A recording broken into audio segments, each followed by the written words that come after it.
Hi. ഇന്ന് നമ്മൾ രാവിലെ പോകാൻ പോകുന്നത് ഹെവൻസ് ഗേറ്റ് തിയാമൻ മൗണ്ടൻ കാണാനായിട്ട് പോവാണ്.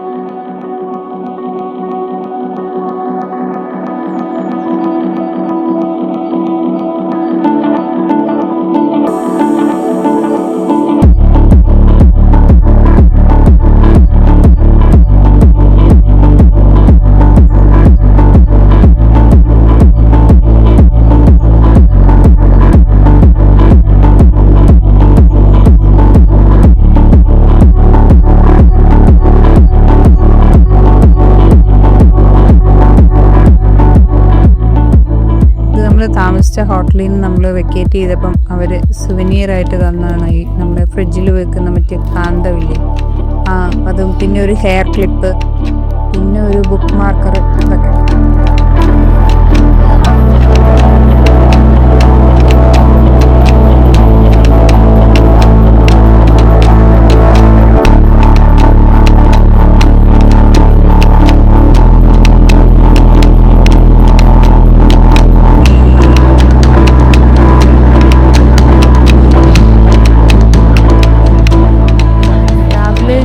കഴിച്ചില്ലായിരുന്നു. അപ്പോൾ വരുന്ന വഴിക്ക് ഇവിടെ ഇതിൻ്റെ വാതിക്കൽ ഒരു ചേച്ചി തട്ടുകട പോലെ ഇങ്ങനെ വണ്ടിയിൽ ഫുഡൊക്കെ വെക്കുന്നുണ്ടായിരുന്നു. പക്ഷെ ഒരു വഴിക്ക് കൊള്ളത്തില്ലായിരുന്നു.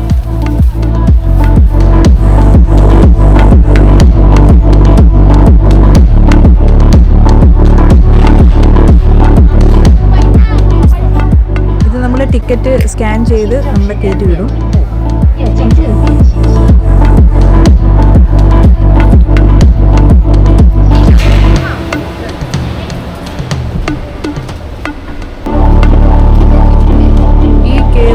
പോകുന്നത് അവരുടെ റോഡിൻ്റെ മേളിൽ കൂടിയാണ് പോകുന്നത്. നമ്മൾ സാധാരണ കേബിൾ കാറിൽ നമ്മൾ കയറിയേക്കുന്നതെല്ലാം ഏതെങ്കിലും ഒരു ഫോറസ്റ്റിൻ്റെ ഒക്കെ മേളിൽ കൂടെ ഇങ്ങനെ അവർ ഉണ്ടാക്കിയിട്ട് അതിൽ കൂടിയാണ്. ഇത് ഫുൾ അവരുടെ ആ സിറ്റിയിൽ കൂടെയാണ് ഈ കേബിൾ കാർ മൂവ് ചെയ്യുന്നത്. കണ്ടോ, അതൊക്കെ കാണുമ്പോഴത്തേനും നമുക്ക് ചൈനയോട് ഭയങ്കര ഒരു ബഹുമാനം തോന്നും.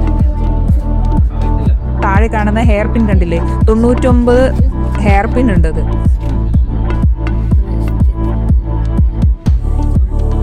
മഞ്ഞുള്ള, അതായത് ഫോഗുള്ള സമയത്ത്, മഴ സീസണിൽ ഇതിൻ്റെ ഒരു സീനുണ്ട്, അത് കാണിച്ചു തരാം.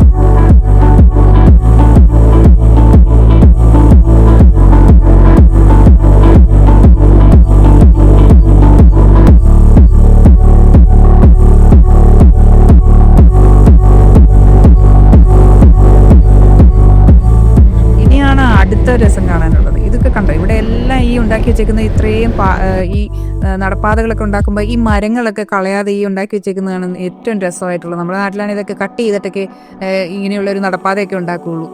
എന്ത് ഭംഗിയാന്ന് നോക്കിക്കോ. നേരെ അപ്പുറത്ത് കാണുന്ന ഇത്രയും ഹൈറ്റിൽ നമ്മൾ ആ പാറ നോക്കിയാൽ, താഴത്തോട്ട് നോക്കിയാൽ വലിയ കൊക്കയാണ്. എൻ്റെ ദൈവമേ, ഇത്രയും ഹൈറ്റിലാണ് നമ്മൾ വന്നേക്കുന്നത്. ഇത് കേബിൾ കാർ ഇറങ്ങിയിട്ട് പിന്നെ നമ്മൾ കുറച്ച് ദൂരം നടന്ന് ചെല്ലണം. ഒരുപാട് നടക്കാനുണ്ട് കേട്ടോ. നടക്കാനൊക്കെ താല്പര്യമുള്ളവരൊക്കെയാണ് ഇങ്ങോട്ടൊക്കെ പോയിട്ടും കാര്യമുള്ളൂ. ആ ബ്രിഡ്ജിൽ കയറുന്നതിന് മുമ്പ് നമുക്കൊരു സോക്സ് തരും അവർ. ആ സോക്സ് നമ്മൾ ഇട്ടിട്ട് വേണം ഗ്ലാസ് ബ്രിഡ്ജിൻ്റെ കുറച്ചൊരു ദൂരം പോകാനായിട്ട്. ഇത് കണ്ടോ, അതേ നോക്കിക്കേ, ഇതെല്ലാം സ്ട്രോങ് ആട്ടോ, കാണുന്ന പോലെ ഒന്നും അല്ല.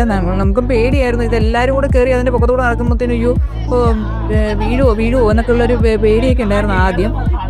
പിന്നെ കുഴപ്പമില്ല, നമ്മളൊന്ന് നടന്നു കഴിയുമ്പോഴത്തേനും പിന്നെ എല്ലാവരും ഒക്കെ നടക്കുന്നത് കാണുമ്പോഴത്തേനും നടന്നങ്ങ് പോകും.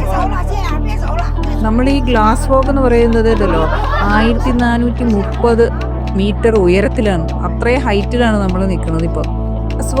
ഈ ഗ്ലാസ് വോക്ക് ഉള്ളത് ഏകദേശം ഒരു 70 മീറ്റർ ഒക്കെ ഉള്ളൂ. അത് കഴിഞ്ഞിട്ട് പിന്നെ സാധാരണ കോൺക്രീറ്റ് ഒക്കെ ഇട്ടാണ് അവർ ചെയ്തേക്കുന്നത്.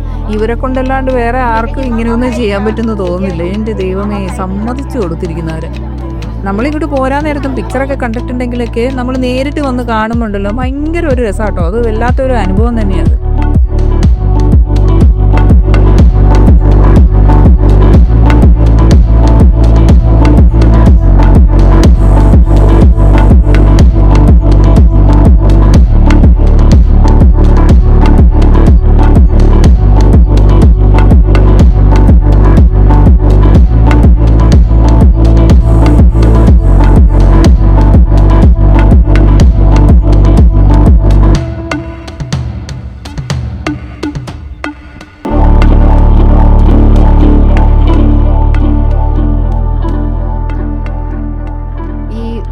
മതം ചൈനീസ് ഒക്കെ ഇല്ലേ, അവർക്കൊരു വിശ്വാസമുണ്ട് ഇങ്ങനെ ചുമല കളറിൽ ഈ റെഡ് കളറിൽ റിബൺ കെട്ടുന്നത് കൊണ്ട് അവർക്ക് ലക്ക്, പിന്നെന്താ പറയുന്നത്, അവരുടെ ആഗ്രഹങ്ങളും പ്രാർത്ഥിക്കുന്ന കാര്യങ്ങളും നടക്കാനും ഒക്കെ വേണ്ടിയിട്ടും ഒരു ഭാഗ്യത്തിൻ്റെ എന്താ പറയുന്ന അനുഗ്രഹത്തിനും ഒക്കെ വേണ്ടിയിട്ടാണ് അവരിങ്ങനെ മരത്തിലെല്ലാം കെട്ടി ഒഴിക്കും.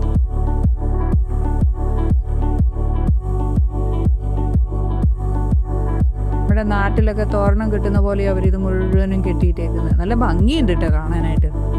കണ്ട് ഇവിടെ ഇതിൻ്റെ എതിർവശത്ത് നിൽക്കുമ്പോഴത്തേനും കാണുന്ന ഒരു വ്യൂ ആണിത്. കണ്ടോ എന്തോരം ഹൈറ്റ് നോക്കിക്കേ താഴേന്ന്.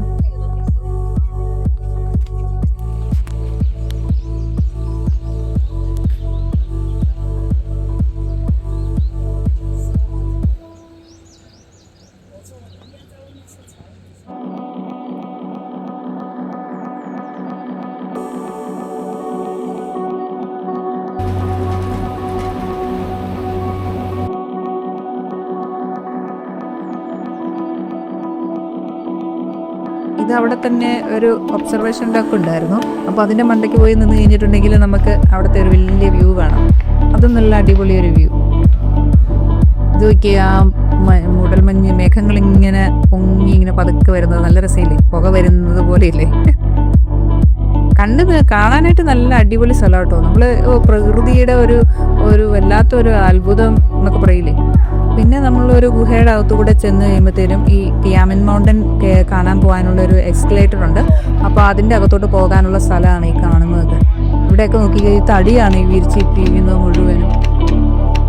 ഒരു ടൂറിസ്റ്റ് പ്ലേസ് എങ്ങനെയൊക്കെ നല്ല എന്താ പറയുക, ആൾക്കാർക്ക് അത്രയും മനോഹരമായിട്ട് ചെയ്യാമോ അത്രയും നല്ല കാഴ്ച കൊടുക്കുന്ന പോലെ ഇത്രയും ഹൈറ്റിൽ ഒക്കെ കൊണ്ടുവന്ന് ഇവരെ കൊണ്ടല്ലാണ്ട് വേറെ ആർക്കെങ്കിലും പറ്റുമോ? അതാണ് നമ്മൾ ആലോചിച്ച് പോകുന്നത്. ഇത് നോക്ക്, ഇത് അടുത്തത് ഈ ബ്രിഡ്ജ് വഴി പോകുമ്പോൾ ഇതും ഇത്രയും ഹൈറ്റിലാണ്. ആ മൗണ്ടൻ്റെ അവിടെ നിന്ന് നമ്മൾ താഴത്തേക്ക് നോക്കുമ്പോൾ ഉള്ള മേളിൽ നിന്ന് താഴത്തോട്ടുള്ള ഒരു വ്യൂ ആണ് ഈ കാണുന്നത്. എന്നാ രസം നോക്കിയിട്ട്.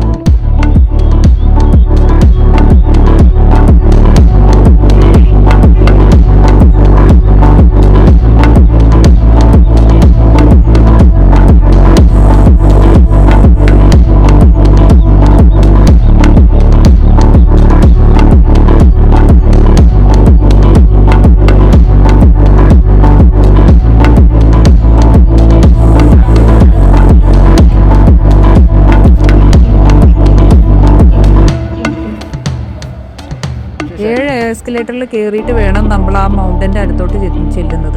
ഇതിൻ്റെ അകത്തു കൂടെ പോകുമ്പോൾ നോക്കിക്കോണം കേട്ടോ, എന്ത് ഭംഗിയായിട്ടാണ് ചെയ്തേക്കണേ നോക്കിക്കേ. നിസാര നീളമൊന്നുമല്ല, നമ്മൾ കുറേ നേരം ഇങ്ങനെ നിൽക്കണം. 897 മീറ്റർ ഉണ്ട് ഇതിൻ്റെ അകത്തു കൂടെ നമ്മൾ അവിടെ ചെല്ലാനായിട്ട്.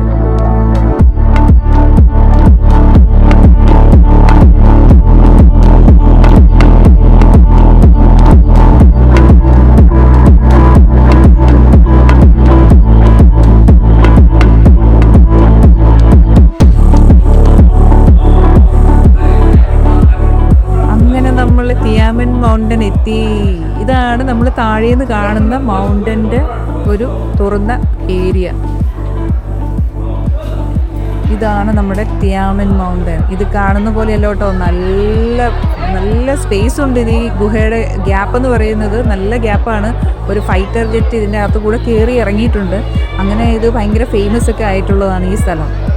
ഭയങ്കര രസമാണ് മേളിൽ ചെന്ന് നിന്ന് കഴിയുമ്പോഴത്തേനും ഇതിൻ്റെ അടുത്ത്. ഇതെങ്ങനെയാണെന്ന് വെച്ച് കഴിഞ്ഞാൽ ഇത് തന്നെത്താനെ, ഇത് ആരും ഉണ്ടാക്കിയതോ കുത്തിപ്പൊട്ടിച്ചിട്ടോ ഒന്നും അല്ല. ഇത് ഈ കാറ്റും മഴയും ഒക്കെ കൊണ്ട് ആണ് ഇങ്ങനെ ഈ ഒരു പാറ ഇങ്ങനെ തുറന്ന് ഗുഹാരൂപത്തിലായത്.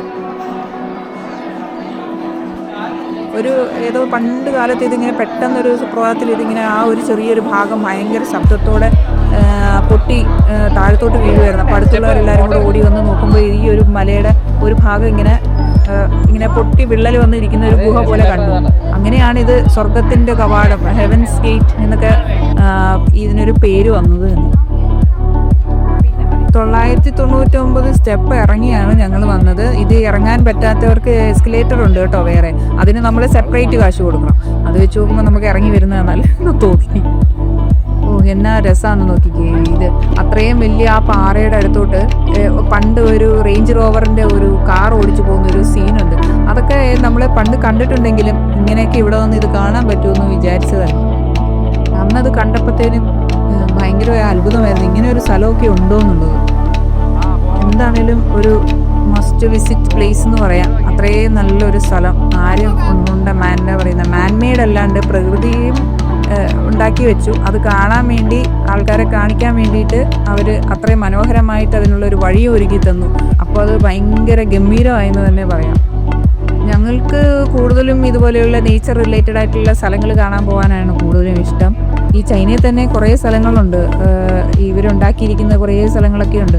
അവിടെയൊക്കെ പോകണമെന്നുണ്ടായിരുന്നു. പക്ഷെ നമുക്ക് ഒട്ടും സമയമില്ലാത്തതുകൊണ്ട് ഈ ദിവസങ്ങളിൽ ഒരു 10-13 ദിവസം അതിനുള്ളിൽ 3 സ്ഥലങ്ങളെ ഞങ്ങൾക്ക് കാണാൻ പോകാൻ പറ്റുകയുള്ളൂ. പിന്നെ ഇവിടെ കുറേ ഫോട്ടോ എടുക്കാനുള്ള പല പല സ്ഥലങ്ങളുണ്ട്. അവിടെ എല്ലാം ഭയങ്കര തിരക്കായിരുന്നു അന്ന്.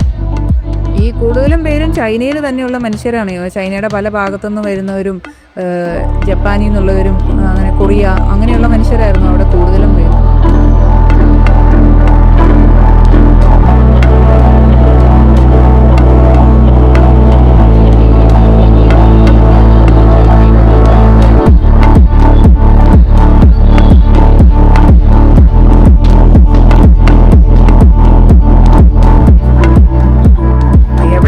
പിന്നെ പിള്ളേരെ കണ്ടു കഴിയുമ്പോഴത്തേനും നമ്മൾ അവരുടെ ഒരു രാജ്യക്കാരെല്ലാം കണ്ടു കഴിയുമ്പോഴത്തേനും അവരുടനെ നമ്മളെ പിടിച്ചിരുത്തി, പിള്ളേരെ എല്ലാം പിടിച്ചിരുത്തിയിട്ട് എല്ലാവരും മാറി മാറി നിന്ന് ഫോട്ടോ എടുക്കുമായിരുന്നു.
സ്റ്റെപ്പ് ഇറങ്ങി വന്നു കഴിഞ്ഞിട്ട് പിന്നെ നമ്മൾ ബസ് കയറാനായിട്ട് വേറൊരു സ്പോട്ടിലോട്ട് വരണം.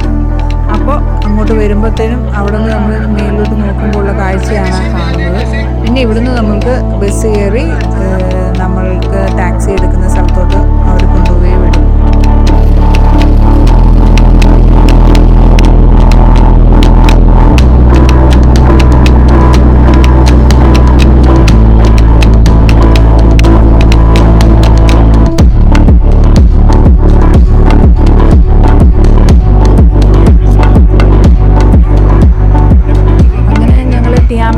വേഗം കണ്ടിറങ്ങി തിരിച്ച് ഞങ്ങൾ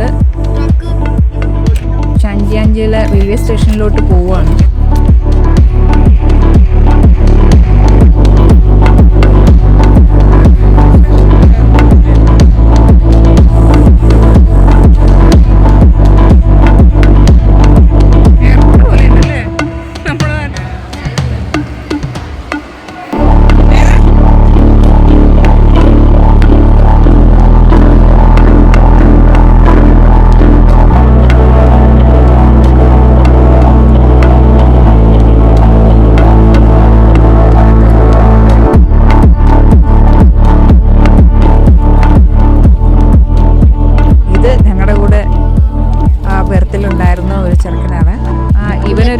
കൊച്ചു പയ്യനാ, ഇവൻ എന്തോ പഠിച്ചു കഴിഞ്ഞിട്ട് കുറച്ച് നാളെ വീട്ടിലിരിക്കുകയായിരുന്നു. അപ്പോൾ ഇനി പേരൻസിന് ഹെൽപ്പ് ചെയ്യാൻ വേണ്ടിയിട്ട് അവൻ ജോലിക്ക് പോകും. അവൻ തന്നെ പറയുമായിരുന്നു, എൻ്റെ ഇംഗ്ലീഷൊക്കെ ഭയങ്കര മോശമാണ്, ഞങ്ങളുടെ ചൈനീസ് ഇംഗ്ലീഷ് മോശമാണ്, പക്ഷേ അവർക്ക് നമ്മളോട് സംസാരിക്കണം എന്നൊക്കെ ഭയങ്കര ആഗ്രഹമാണെന്ന് പറഞ്ഞു. അങ്ങനെ ഞങ്ങൾ പിന്നെ ട്രാൻസ്ലേറ്റർ എടുത്ത് അങ്ങോട്ടും ഇങ്ങോട്ടും പിന്നെ വർത്താനമൊക്കെ പറഞ്ഞ് പിന്നെ ഭയങ്കര കമ്പനിയായിരുന്നു. കുറേ കാര്യങ്ങൾ പറഞ്ഞു ചൈനയെ പറ്റിയൊക്കെ. പിന്നെ പിള്ളേരുമായിട്ട് ഭയങ്കര കളിയായിരുന്നു. പിന്നെ ഈ ഒരാളാണെങ്കിൽ മേളിലത്തെ ബർത്തിലുണ്ടായിരുന്നു. അപ്പം ഞങ്ങൾ സംസാരിക്കുന്നത് കേട്ട് കഴിഞ്ഞപ്പോൾ ഉടനെ പുള്ളിക്കാരൻ ഞങ്ങൾ ഇന്ത്യൻസ് ആണോ എന്നൊക്കെ ചോദിച്ചിട്ട് പിന്നെ വർത്താനം പറയാൻ വേണ്ടിയിട്ട് അയാൾ വന്ന് താഴെ വന്നിരുന്നു. ഭയങ്കര വർത്താനം. അപ്പോൾ നമുക്കിതൊക്കെ കണ്ടപ്പോൾ ഭയങ്കര സന്തോഷമായിരുന്നു. ഇത്ര നല്ല മനുഷ്യരാണോ ചൈനക്കാർ, നമ്മൾ എന്തൊക്കെ തെറ്റിദ്ധരിച്ചു എന്ന് വിചാരിച്ചു. അവർ പറഞ്ഞു ഇപ്പം നമ്മളൊരാൾ പുറത്തുനിന്ന് വന്നു കഴിഞ്ഞ് കഴിഞ്ഞാൽ അവിടെ നമ്മളിപ്പോൾ എന്തെങ്കിലും ഒരു തെറ്റൊക്കെ ചെയ്തു കഴിഞ്ഞാലോ അല്ലെങ്കിൽ എന്തെങ്കിലും ഒരു വഴക്കുണ്ടായി, നമ്മളല്ല പൊതുവേ ഇപ്പോൾ എന്തെങ്കിലും ടൂറിസ്റ്റുകളൊക്കെ വന്നു കഴിഞ്ഞാൽ എന്തെങ്കിലും ഒരു അടി പ്രശ്നമോ എന്തെങ്കിലും വഴക്കോ ഒക്കെ ആരെങ്കിലുമൊക്കെ ആയിട്ട് എന്തെങ്കിലും ഉണ്ടാക്കി കഴിഞ്ഞ് കഴിഞ്ഞാൽ ഇവരെന്താ ചെയ്യുന്നത് ചോദിച്ചാൽ ഇവർ നമ്മളുടെ ഫോട്ടോ എടുക്കും. പെട്ടെന്ന് തന്നെ ഫോട്ടോ എടുത്ത് അത് ഇവരുടെ വലിയ ഓഫീസേഴ്സിനോ അങ്ങനെ എന്തോ ഗ്രൂപ്പോ അങ്ങനെ ഏതാണ്ടും ഉണ്ട്, അപ്പോൾ അതിലോട്ടൊക്കെ അയച്ചു കൊടുക്കും. അപ്പോൾ അതിലൊക്കെ അയച്ചു കഴിഞ്ഞ് നമ്മുടെ ഫോട്ടോ അങ്ങനെയൊക്കെ വന്നു കഴിഞ്ഞ് കഴിഞ്ഞാൽ പിന്നെ നമുക്ക് പിന്നീട് ഒരു പ്രാവശ്യം ചൈനയിലോട്ട് പോകാനേ പറ്റില്ല. സിറ്റിയൊക്കെ വന്നു കഴിയുമ്പോഴത്തേനും ട്രെയിൻ പോകുമ്പോൾ ഉണ്ടല്ലോ ഭയങ്കര സ്ലോ ആയിട്ടേ പോവുള്ളൂ, ശബ്ദമൊന്നും ഉണ്ടാക്കാതെ. കാരണം ആൾക്കാർക്കത് ഒരു ശല്യമാകരുത് എന്ന് വിചാരിച്ചിട്ട് അവർ ഭയങ്കര സ്ലോയിലേ പോകുള്ളൂ. ആ ഒരു ഏരിയയിൽ ട്രെയിൻ പോകുന്നു എന്നുള്ള അറിയത്തേയില്ല.